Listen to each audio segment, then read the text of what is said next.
Tere hommikust ka minu poolt. Mina üritan siis demograafilise arengu mõjusid vaadata sotsiaalkaitse valdkonnast, sotsiaalkaitse perspektiivist. Ja keskendume eelkõige siis pensionitele ja tervishoiu rahastamisele. Millest ma räägiksin põgusalt demograafilisest arengust, vananemise mõjudest, mõjust sotsiaalkaitse rahastamisele, toon kõrvale ka majanduskriisi ja selle võimalikuna täiendava mõju ja siis mõned mõtted kokkuvõtteks. Orienteeruvalt mul on siin kuskil paarkümmend joonist teile, et valdavalt pilte näitan. Nii, seesama pilt, mida Ene-Margit ka näitas natuke siis püramiidi kujul aasta 2010 rahvastikupüramiid. Ja siis on siis meie väike demograafiline auk, mis siis tuleb aluses 15-19 kuni 5-9 need väiksemad sünnikohordid. Ja aasta 2040, mina võtsin 2040, kuna mina siis peaks pensionil hakkama jääma, et ja vaadata, mis siis ees ootab praeguste reeglite kohaselt. Ja kuidas meil siis auk, mida me siin räägime, kuidas ta siis kandub edasi, et 30 aasta pärast on siis tööealisi inimesi, kes on oma parimas tööeas siin 30-50, lihtsalt selle võrra vähe. Ja samaaegselt praegused 40-50 aastased, kelle lubatakse pikemat eluiga, nemad moodustavad meil siis siin suurema osa eakamaid inimesi. Ja mis on siis selle mõjunud tööturule, mõju pensionisüsteemile ja tervishoiusüsteemile?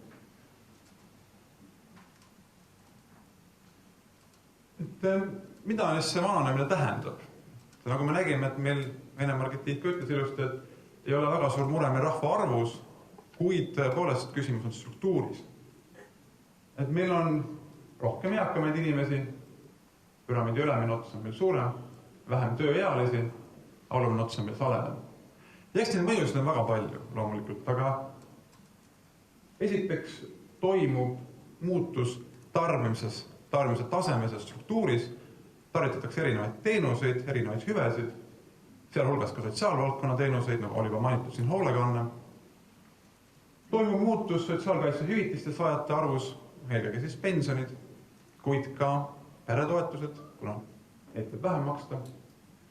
Toimub muutus maksumaksjate arvus, eelkõige siis see maksustamine, mis baseerub tööjõu maksustamisel. Maksubaas muutub, mida me maksustame, tarbimise struktuur muutub ja igasuguseid muid muutusi on veel. Mõjub tööturule, millised tööd inimesed jaksavad teha, majandusstruktuurile.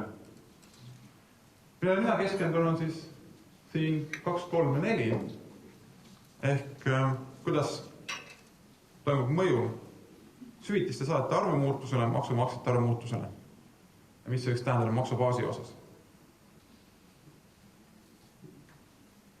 Et kui me räägime sotsiaalvaldkonna rahastamisest, siis üritasin seda teha väikse skeemi, kus kokku võtta. Ühest küljest on meil siis tulud sotsiaalvaldkonda, teisel pool kulud, otsimist nende vahe tasakaalu.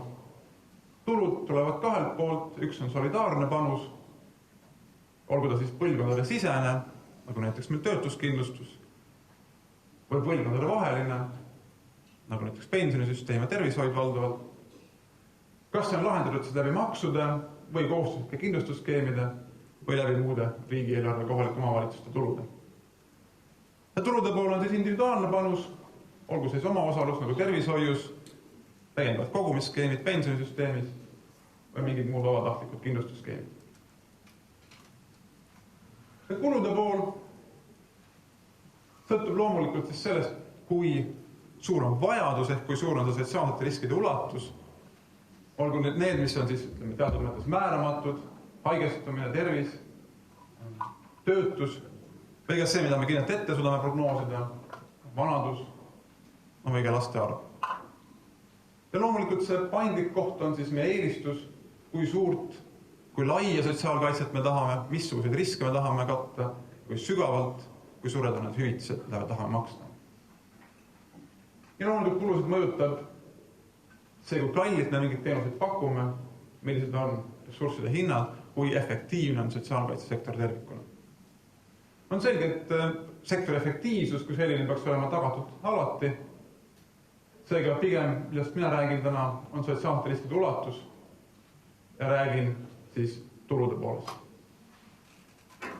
Ja siis tasakaal sõltub väga palju siis ka poliitika instrumentidest, nende mõjudest, sotsiaalpoliitika, tervishoiupoliitika, tööpoliitika, rahvastikupoliitika ja nii edasi. Kuidas nad mõjutavad sotsiaalsete riskide ulatust, kuidas nad mõjutavad makse, laste arvu, tööhõivet ja nii edasi. Aastatel 2000–2009, kasutades Eurostati definitsiooni ja ESPROS metoodikat, tõsi küll 2009 on meil prognoos, siis nominaalselt siin vasakul teile sotsiaalkaitsekulud on meil kogu aeg ilusti kasvanud ja ka suhtena SKP-sse, kui nad olid meil siis stabiilselt 12–13% kandis, 2008 ja 2009 kiiresti kasvasid, ühest küljest tekkis vajadus, inimesed, kellel maksta hüvitisele rohkem, teisest küljest ka see, mille suhtes me vaatame, SKP lihtsalt kukkus.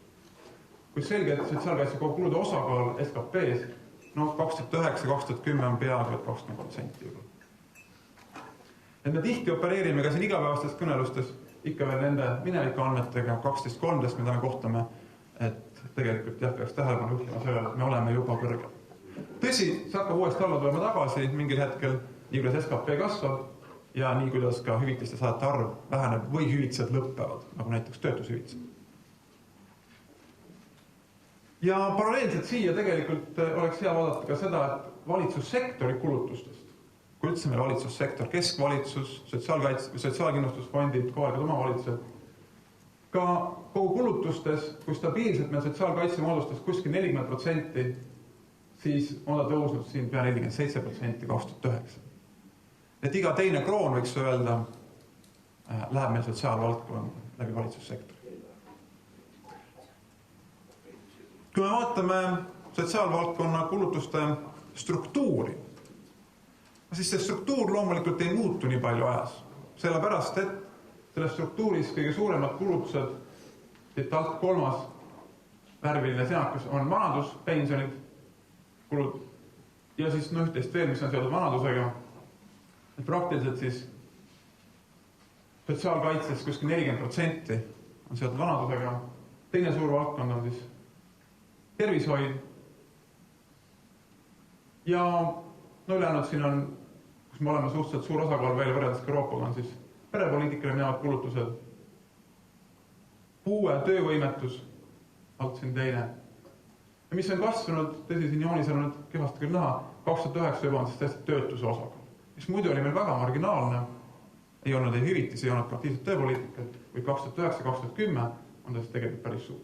Muud asjad, sotsiaalne töölutus üldiselt ja eluase, tegelikult need siit jooniselt praktiliselt välja ei paistagi. Nüüd kui vaadata, midagi muutus siin 2009, sest tõepoolest, mis on ka loomulik majanduskriisi ajal, on kasvanud kulud töötusele. Nüüd kus kohast tulevad need rahad sotsiaalvaldkonda? Kui jagad ära sotsiaalvaldkond jällegi sama sisu järgi, haigus, puue, vanadus ja nii edasi, ja üritada vaadata, et kus see raha sinna valdkond tuleb. Jagasin ta praegu ära siin 4, on sihtotstarbena sotsiaalmaks, see on kõige esimene siin, töötuskindlustus jällegi sihtotstarbeline, ja siis muu riigieelarve ja muu kohalik omavalitsuse osa. Ja kui niimoodi jagada, siis kogu sotsiaalvaldkonnast, tõsi, need on küll 2008 andmed, pisut 2009 on muutunud, kuigi mitte väga palju, mõni protsendipunkt. Ütleme, need 3/4 rahast on seotud siis sotsiaalmaksuga. Kokku tuleb siis veel, mis on seotud tööjõuga otseselt, on töötuskindlustus, 2008 oli tema roll veel väike, 2%, nüüd on natuke suurem jälle, 2009–2010 oli lihtsalt töötuskindlustuse kulud suuremad. Muu riigieelarve osa on kuskil 5% muust riigieelarvest, me teame struktuurist, väga suur osa on just tarbimismaksudel, käibemaks, aktsiisid, kuid ka tööjõuga seotud maksud, näiteks üksikisiku tulumaks, ja ikka marginaalne osa on kohalik omavalitsuste kanda. Ja kui me vaatame valdkonniti, siis on selge, et nii pensionid, mis on ligi 90%, on seotud sotsiaalmaksuga, tervishoid 93%, ja veel, mis on seotud tööjõuga, on siis selgelt ka töötusvaldkonna kulu 75%.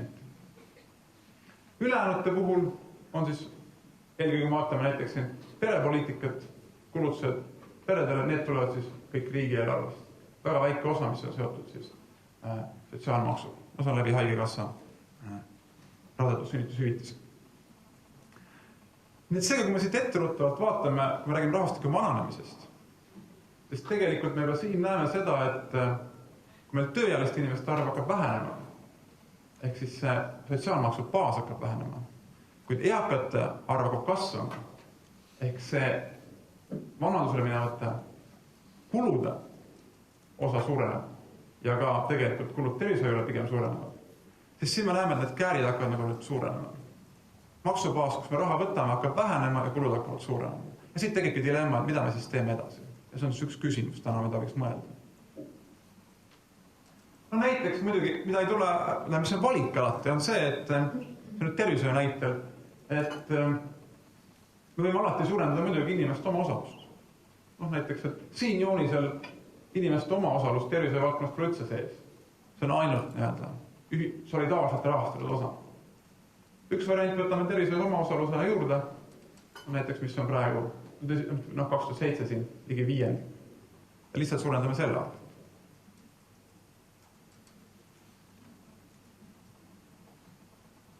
Nüüd on veel üks võimalus.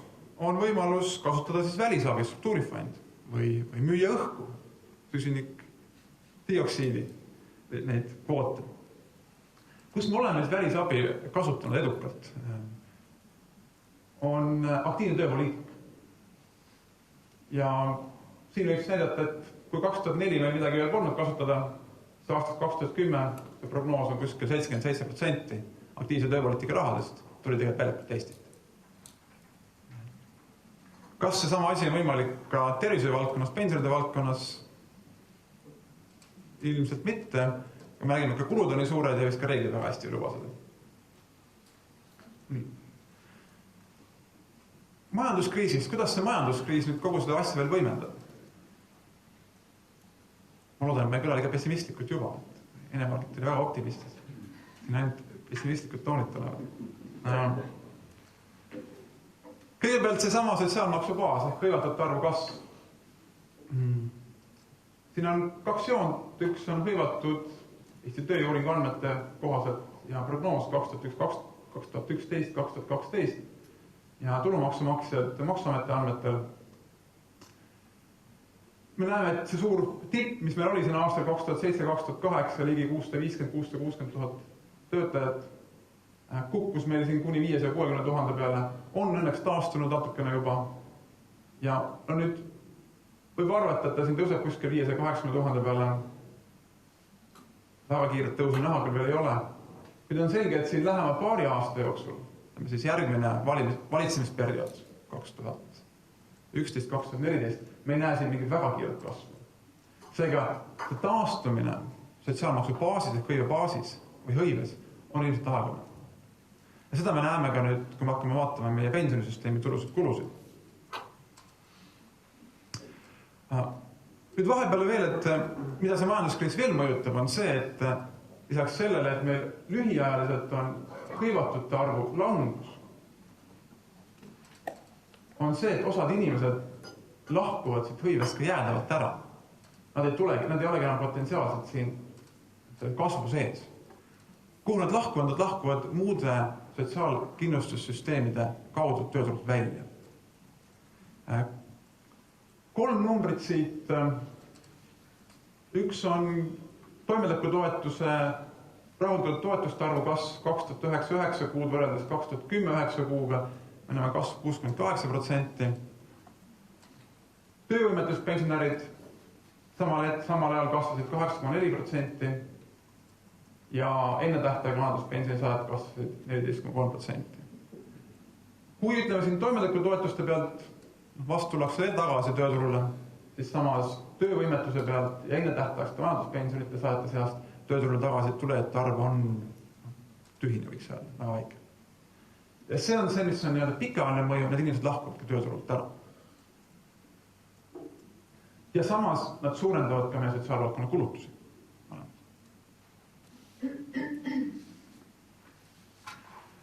Nii, ja vaataks nüüd pika aja peale panna kokku need kaks asja, rahvastiku areng, majanduskriis, tulud, kulud, mis need rahad meil siis siin võiksid näidata. Aha, uuesti veel see püramiid. Ja lisaks sellele püramiidile tuleks siis kõrvale vaadata hoopis püramiidi niisugusel kujul, kus on meil tööturu püramiid. Siin on meil 2010, roheline siin keskel on hõivatud inimesed, punasega on praegu meil töötud, keda on päris palju, ja mis siit paistavad lillakas, on mitteaktiivsed. Ja 2040, mis siis juhtub, on see, et see roheliste osakaal siin keskel on ikka praktiliselt sama, töötuid toodetavasti on vähem, punase osakaal on väga väike, ja mis on suurenenud, siis on eakate inimeste arv, ja nüüd kriitiliseks jääb, et kas suureneb eakate inimeste hõive oluliselt. Kui see ei suurene, jääb samasugune niisugune väike siin, roheline. See on üks sama kohort on ära täistatud. 35-39 töötasid kõvasti, et kas 65-69 on nemad veel töötajad, või nad töötavad ainult pisut rohkem võrreldes praegust eakatega. Siis hõivatud osakaal rahvastikus igal juhul langeb. Selles mõttes nagu mõju või vajadus mõjutada eakate tööhõivet on väga oluline. Kui me seda ei tee, on kaks asja, mis siis juhtub, kui me tõsta ka pensioniiga, suureneb pensionäride arv, see on 2007, see on 2040, meie mitteametlik prognoos siis. Mis on salata kahjuks hoolimata Venemaa argentinoomitustest, ikkagi on naispensionäre üksikuid seal kaua seal. Mehed ei ela kauem.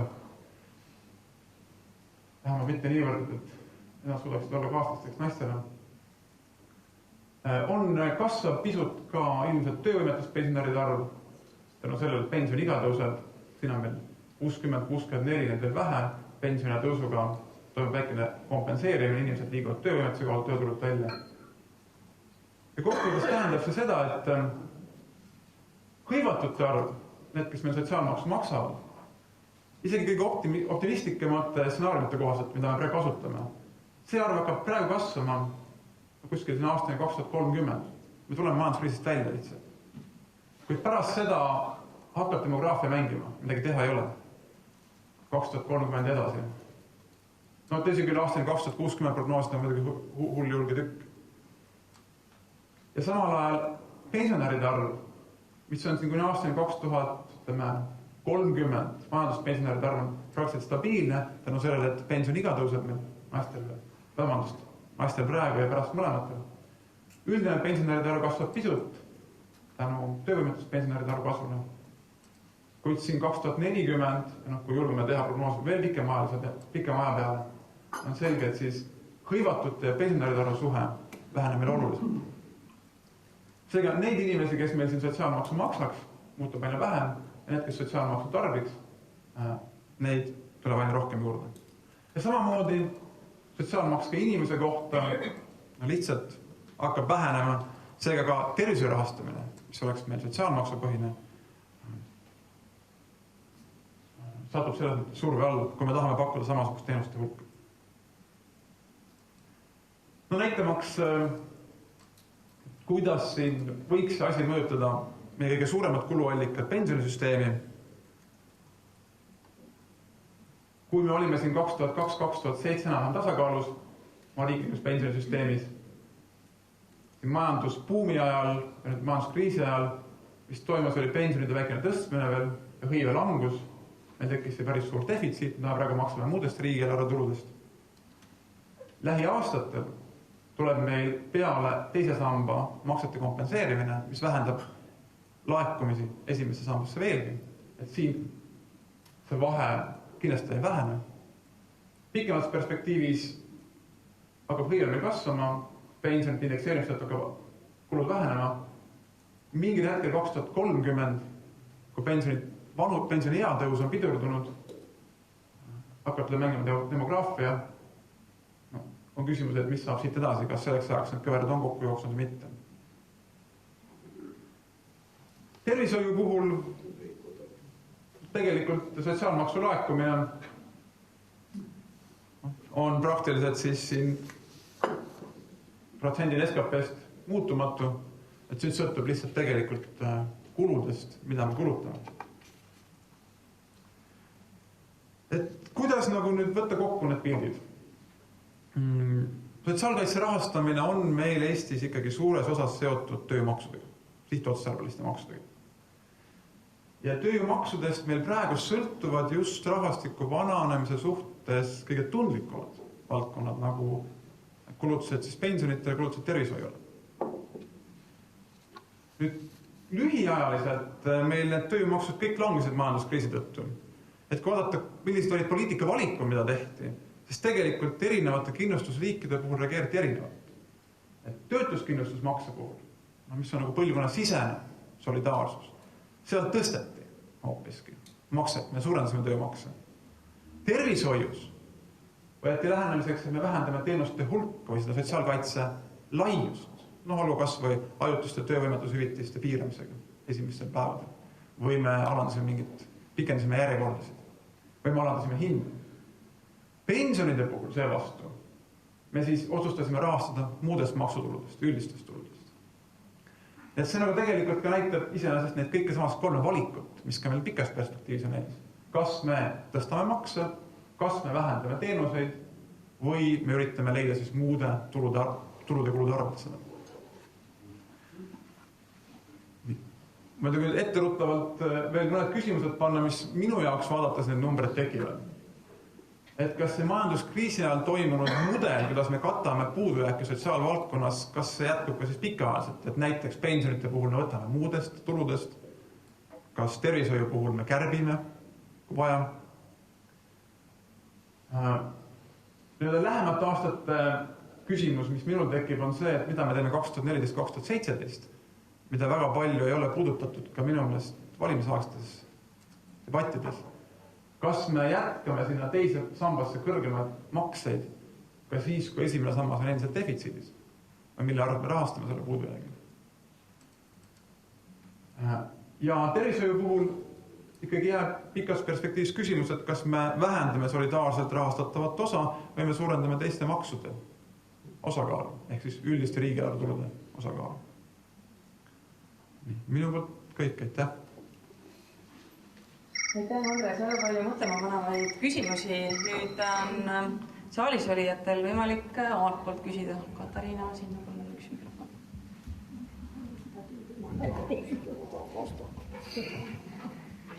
Mul on täpsustada, kas sa saad tagasi panna selle graafiku, kus sul oli see, seda sama hõivatud pensionärid otse? Ma tahan ainult selles mõttes täpsustada, et hõivatutes sul on nii-öelda 100% töövõimelised või. Sest et see pensionärid kokku, mul on küsimus, me töövõimetust hakkame maksma 40%, on 60% töövõimelised ja üldjuhul peab kolmandikud töövõimetus pensionärid siiski nagu töötab. Kas nad on pensionäride hulgas, hõivatud hulgas või mõlemas? No mõlemas, on osas. Ma mõtlen, kas see on nüüd mõleku järeldust? Ei, aga siin on mõlemas küll, jah. Aga meil on siin üks hetk, meil on siin saalis veel ka 2 ministriportfelli pidanud inimest. Üks siis praegu istuv sotsiaalminister ja teine endine sotsiaalminister, nii et ma väga tahaks teie käest ka küsida, mis teie kogu selle graafikuid vaadates mõtlete, aga Allan Puur saab oma sõna, nii kaua saavad 2 meest mõelda. Aitäh, et siin oli üks väga põnev kõver, mis näitas siis sotsiaalkulude muutust suhteline SKT-sse, mis oli kuskil 12-13% peal ja kerkis pea 20%. Et olete te vaadanud või kalkuleerinud, et mis need mõned järgmised aastad võiksid tuua, kui andmed kättesaadavaks tulevad, et kas ta läheb nagu selles mõttes tagasi ja tegemist on niisuguse lühiajalise mitte kestva efektiga või on siin mingisugune natukene kõrgema nivoo peale üleminek? Aus vastus on see, et me ei ole ise veel arutanud, kuigi minu intuitsioon on see, et me nii alla tagasi ei tule. Tänu sellele, et pensionid indekseerib natuke, peaks tõstma pensionite kogukulusid kõrgemale protsendile SKP-st pikaajaliselt samuti ja lihtsalt on suurenenud toetuste saajate arv tänu selle majanduskriisile. Nii et vähemalt ma arvan, et see jõnks tuleb alla või mitte nii madal. Aga see on puha spekulatsioon praegu. No nii, aga Eiki Nestor, teie olete olnud Riigikogus nüüd hirmus pikka aega ja tegelenud nende samade teemadega juba... See oli ette. Ei, see ei olnud, see oli vastupidi, see oli kompliment, et te olete näinud erinevaid aegu, ilmselt väga palju sarnaseid jooniseid ja tabeleid, et kui nüüd... Paneks selle viimase pildi või viimane küsimused, kus seal olid. Vaadata, et mis mõtted tekitab, mida järgmise 4 aastaga on kindlasti ära teha? Ma sellepärast mõtlesingi, et ma tahaks vastata, et ei tahaks küsida, et hakkaks esimesest pihta, et majanduskriisi ajal mudel ei töötanud. Mudel ei töötanud seetõttu, et me olime tervishoidu korjanud küllaldaselt varusi, et majanduskriisi üle elada, aga me ei kasutanud neid varusi, kuna valitsus ei lubanud ravikindlustusel neid kasutada. Ja töötuskindlustuse asjus me olime liiga vähe varunud. Pensionisüsteemi defitsiidi rahastamine jätkub kindlasti riigieelarve üldistest tuludest, juhul kui ei leita mõistlikumat moodust. Meie oleme ühe välja pakkunud, see on, ma saan aru, mitte lihtsalt, ma räägin sisuliselt, ma ei tee siin valimispropagandat jumala pärast. Et tegelikult see mõte leida talle stabiilsem rahastamisallikas kui siis riigi muud tulud defitsiidi katteks on just selle ürituse kaitseks kõigepealt.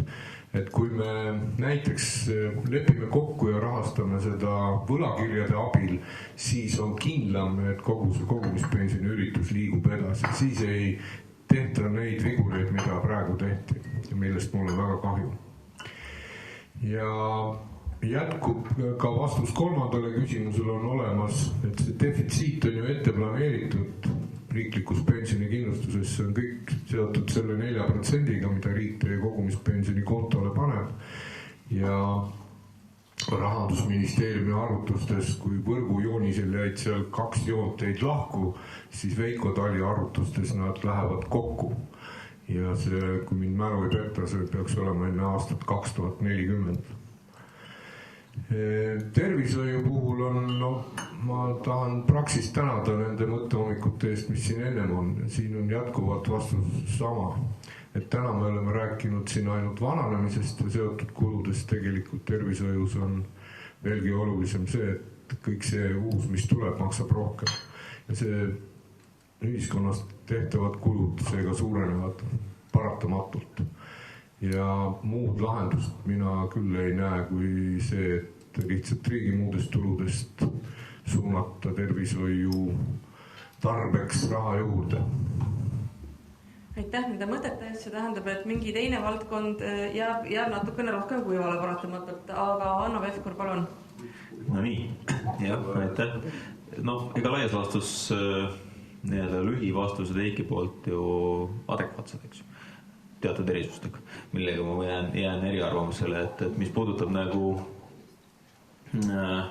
pikaajalist mõju pensionisüsteemi, siis pensionisüsteemi jah, see Rahandusministeeriumi arvutus on tõesti nii, et seal kuskil 35-40 aasta pärast võiks, või 2035-2040 seal vahemikus võiks ristumine toimuda, et pensionisüsteemi jätkusuutlikkuse koha pealt ma väga, väga murelik ei ole, et meie see 10 aastat tagasi tehtud reform oli ikkagi väga vajalik ja õige, et kui me võtame ka lihtsa loogika, et kui varasemalt me panustasime pensionisüsteemi 20%, sotsiaalmaksust, siis nüüd on tegelikult ju 22, eks ju.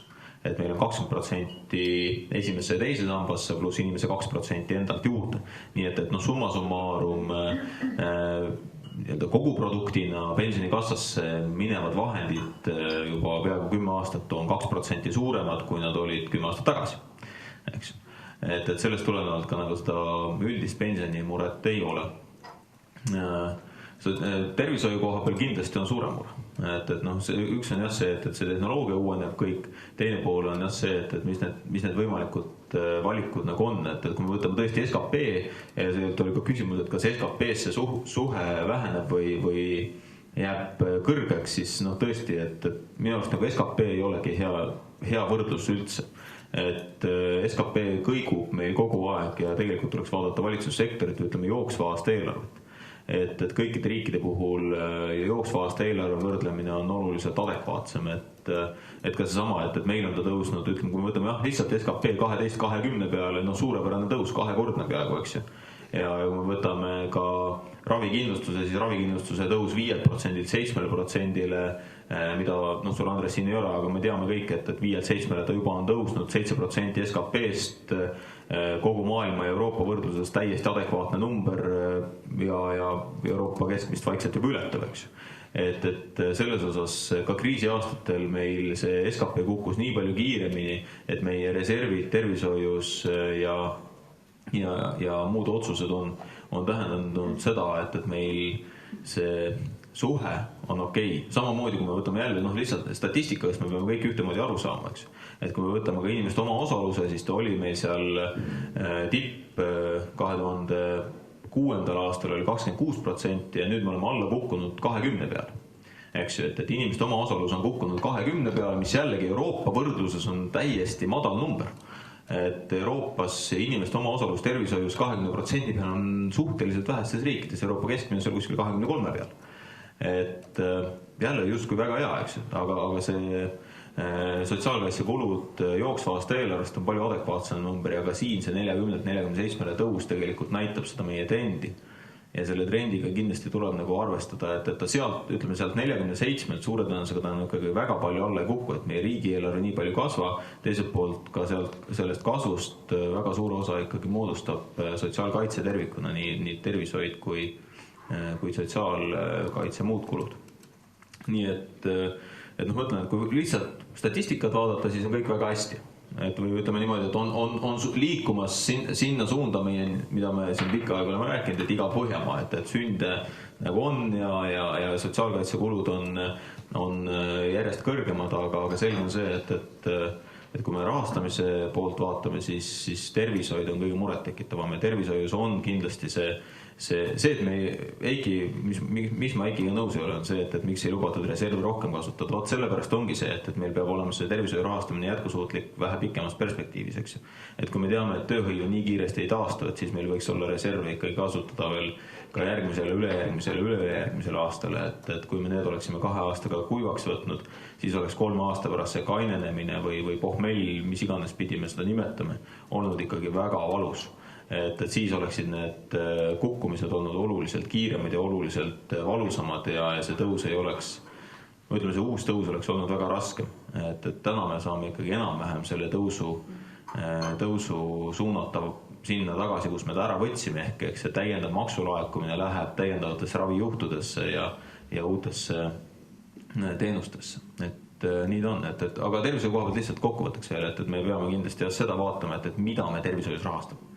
Et kõike me ei saa sealt rahastada, et see vaidlus võib olla, et kas on nagu esmatasand, sest ka täna me viime ju tervishoiust, me maksame kiirabi ja me maksame töötute ravikindlustuse, selle maksame riigieelarvest. Aga see pikemas perspektiivis jääb kindlasti see, et see vaidlus tuleb läbi pidada, kas me võtame sealt töövõimetuse välja ja maksame selle riigi muudest eelarvetuludest või katame, sotside ettepanek on esmatasand, et see on nagu selline vaidluse koht, aga ütleme suurusjärk, kui me räägime EKU-dest veel, et siis 1,5 miljardit aastas, et see on vaja kuidagi lahendada, aga Annika märkus väga õige, see tähendab seda, et mille arvelt me seda teeme. Et kas me teeme seda kaitsekulutuste arvelt, väga keeruline, NATO-le antud lubadused, eks ju, või muude sektorite arvelt, et see on nagu see poliitilise vaidluse koht ja järgmise parlamendi debati koht, aga ärme sellesse nagu praegu lasku. Aga mõlemast sõnavõtust oli näha, et ega kusagile see surve asetub lähiaastatel juba, et see ei jää olemata juhul, kui meie maksutaset ei tõsteta. Et kas on veel saalist küsimusi Andresele? Just, palun. Katre Palju Sotsiaalministeeriumist. Ettekandja oli natuke murelik, et niisugune pessimistlik alltoon selles ettekandes. Ja ma tahaksin tuua juurde veel ühe natuke pessimistlikuma noodi, aga ma arvan, et me peame sellest rääkima, et me ei saa tegelikult mööda vaadata. Et Andres Võrk käsitles siin kõiki tuntud sotsiaalseid riske, mis on meil siis vanadus, tervis, pere, töötus, aga järjest rohkem räägitakse nagu iseseisvalt või eraldiseisvalt ühest riskist, milleks on siis pikaajaline hooldusvajadus. Ja kui me vaatame etteulatuvalt aastani 2040, siis ma arvan, et me peaksime ka selle riski niimoodi eraldi välja tooma. Ja jälle üks koht, mis nõuab kulutusi ja kust siis tuleb see rahastamine, et lihtsalt tuleb hakata ka sellele mõtlema. On meil riike Euroopas, kes juba täna on selle riski niimoodi eraldi välja toonud ja näiteks sarnaselt töötuskindlustusega kogutakse siis eraldi kindlustusmakseid selle riski maandamiseks. Nii et see pikaajaline hooldus ta ei ole ei pensioniga võrreldav, sest kõik eakad inimesed ei hakka seda vajama, ta ei ole ka tervisega võrreldav, aga ta on hästi kulukas. Nüüd näiteks, kus siis võiks olla need lahendused, et OECD analüütikud on välja toonud, et kõik need skeemid, mis toovad inimesed tööjõust või aitavad kaasa sellele, et nüüd varem tööjõust välja tuua, nagu eelpensionid või siis seesama töövõimetus, et riigid peaksid need kriitilise pilguga üle vaatama, nagu seda vähendada. Et tegelikult kõik need sotsiaalkaitseskeemid ei ole meil nii-öelda kivisse raiutud, et need tuleb vaadata, eks ole, vastavalt vajadusele, siin ja seal siis kuhu juurde panna ja mida reformida.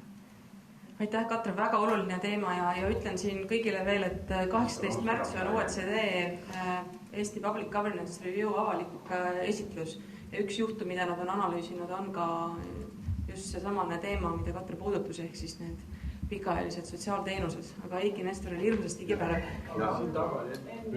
Võib ma Katre juttu jätkuks, ma küsin Kaarel, anna andeks, kuna meil on siin esindatud Eesti linnad, siis ma kasutan võimalust ja küsin. Et tegelikult Katre toodud probleemi lahendust hakati otsima aastal 2000 ja vahepeal see selles mõttes jooksis kinni omavahel, et siin oleks mõistlik täna tehtavate kulutuste ühendamine. Ja täna kulutatakse raha siin ravikindlustusest, mingil määral riigiväärglast, väga palju kohalike omavalitsuste poolt ja inimesed maksavad ise.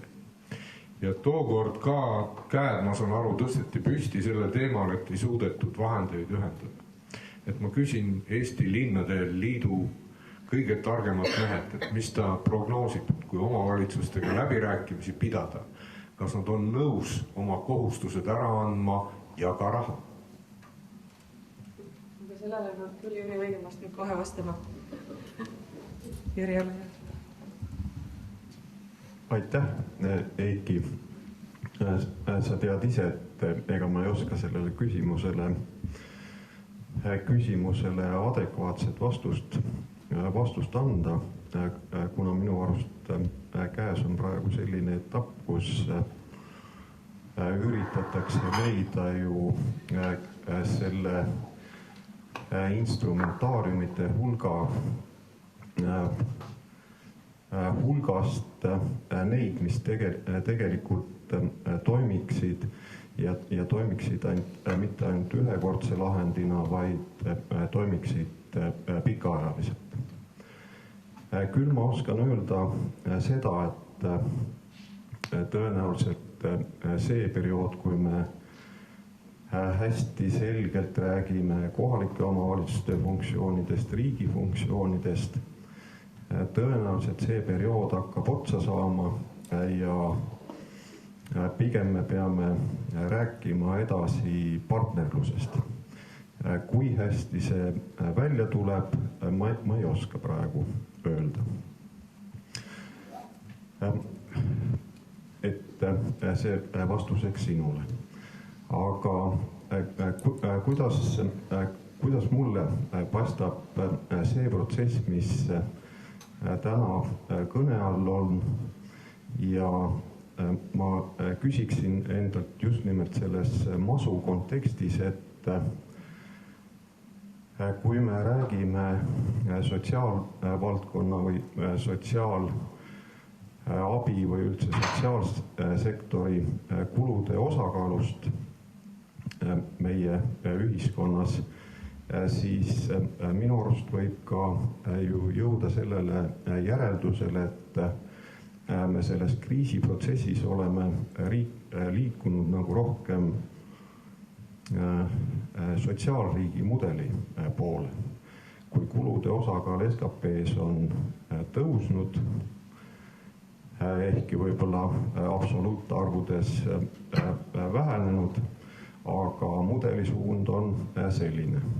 Ja siit mul omakorda tekib see küsimus, et kas see suund, mida Põhjala riigid on valinud, ehk sotsiaalriigi mudel, kas see on ka nende jaoks olnud nii-öelda möödapääsmatu valik, ehk teisiti transformeerides see on ka meie möödapääsmatu valik ja minu arust see on nagu üks oluline üldine küsimus. Aitäh!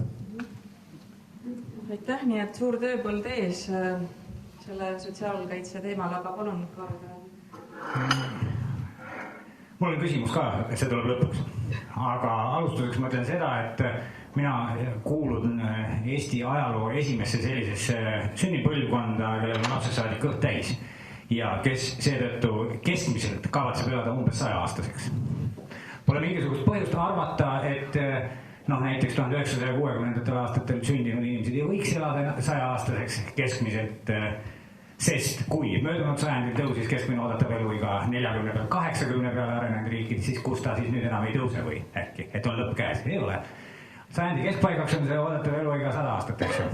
Ja nüüd meiesuguste tervise kohta ei tea, vanaduspõlves ei tea keegi veel midagi arvata, sest nagu öeldud, me oleme esimesed, kes said lapsena kõik kõhud täis ja sellest ajast saadik on kogu aeg enam-vähem nii olnud. Niisiis, siit tekib järgmine küsimus, et 20 aasta pärast peaks ma siis minema praeguse seisu järgi pensionile. Kas on riigil võimalik üldse ette kujutada mingisugust poliitikat, mille abil mind õnnestuks suunata ja minusuguseid pensionile 35 aastat enne surma kuskile ahju peale konutama niisama või? Ei ole tõenäoliselt. Nii et see küsimus, et praegu 65-aastaselt kaob tööjõud ära nende jooniste järgi kõik, et see võib-olla tuleks hoopis teistpidi püstitada. Et kas me tahame neist inimestest lahti saada tööturul, kui nad ise ei taha ära minna või tuleb nende soovidele vastu tulla ja hoida neid seal nii kaua, kui nad soovivad seal olla. Nad on terved, tõenäoliselt, kuna tööstruktuur on selline, et vaimset tööd on aina rohkem, siis nad on vägagi hea töövõimega veel, et kuhu neid saata. Järelikult siis nad maksavad ka kõiki neid puudu jäävaid makse praegu või on minu loogis mingisugune väga sügav viga? Ja, aitäh kommentaari eest.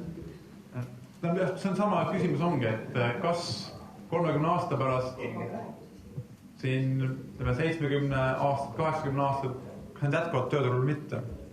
Praegu me teame, et praegused 80 aastat väga palju ei tööta. Mis saab 30 aasta pärast, 20 aasta pärast, ega keegi neid lihtsalt ära ei aja. Meil ei ole ju seda süsteemi, et inimene peab tööturult kõrvale jääma, kui ta 65 saab. Inimene võib jätkata ja meil on ju väga häid näiteid, kes inimesed töötavad 80-90, on väga viljakad. Et seda ei ole praegugi. Kindlasti ei saa olema see tulevikus. Küsimus on, et kas neile peaks maksma 65-aastaselt pensioni. Praeguste reeglite järgi me oleme nii otsustanud, et pikas perspektiivis ta nii on. Kas ta paika jääb? Ilmselt mitte. Ilmselt ta kasvama. Kas keskmine eluiga läheb 100 aastat? Ma ei tea, siin on tervisevaldkonna inimesi vist parem ja näe Aini kätt juba näen, et järsku keegi kommenteerib seda. Aga see samane teema, mida sa ise välja tõid, et küsimus on selles, kuidas see roheline osa siit peaks edasi minema. Just, aga siis Ainile võib-olla siit küsimuste voorust viimane sõna ja siis lähme edasi. Me võime kohe edasi minna, võin sellest pärast ka öelda. Lihtsalt niisugune remark, et tänastest 80-aastastest 50% paraku põeb Alzheimerit. Et inimene on ehitatud küll nii, et ühel hetkel mingid asjad lähevad rikki ja kas see nüüd on seotud täiskõhuga või mitte, seda me tõesti täna ei tea.